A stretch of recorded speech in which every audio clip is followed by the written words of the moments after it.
Nihoyat aeroportdamiz. Yuragim hayajonga to'la, qalbimdagi quvonch ko'zlarimga toshib chiqayapti.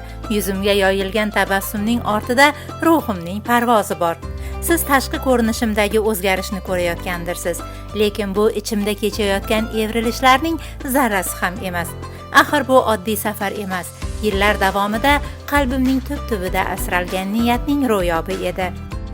Bir kun avval Safar Travel ofisiga yig'ildik. Safar va ziyorat davomida kerak bo'ladigan muhim ma'lumotlar berildi. Savollarimizga javob oldik. Guruh a'zolariga maxsus hadya to'plamlari ham topshirildi. 18-iyun kuni hamsafarlarimiz bilan aeroportda jam bo'ldik.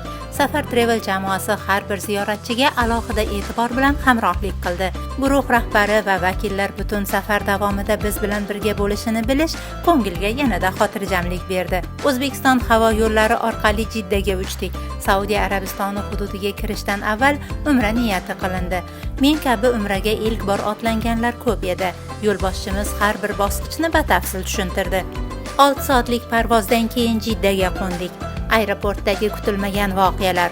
Men pasport nazorati xodimiga nega e'tiroz bildirdim va Makkaga yetib borishimiz.